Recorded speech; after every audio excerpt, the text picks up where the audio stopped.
Hello everyone and welcome back into a brand new video. In today's tutorial guys, I will be showing you how to download your Etsy data. So this should be a very simple video, so make sure to watch it from now till the very end so you can get the full information.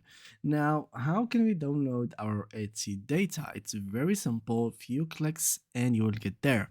First of all, open Etsy.com both on PC or phone, different browser, it doesn't matter.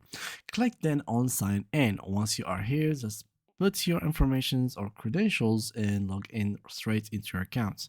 Go here and then go to your account settings. Then here you will have privacy, as you can see.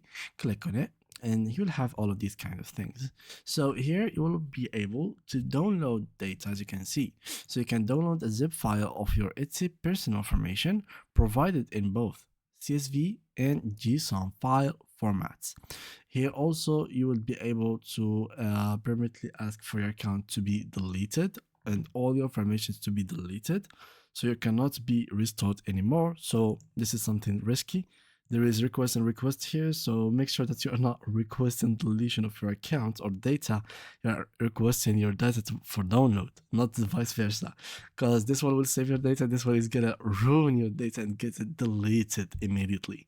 So yeah, once you are here, simply just request the data, as you will see. And for me, literally, they are gonna tell you this: you are processing request, and we will send you an email when your data is ready to be downloaded. So this is pretty much it. So once the email will be sent to you, you will have to keep checking your email, have your inbox all checked. So as you can see here, you need to confirm my Etsy personal data download, and that's pretty much it. So thank you for confirming your data access request to download your personal information. You can download your data from your account's privacy setting by clicking download your data. So let's go back, click on download your data and enter here your password, click on submit, and that's pretty much it.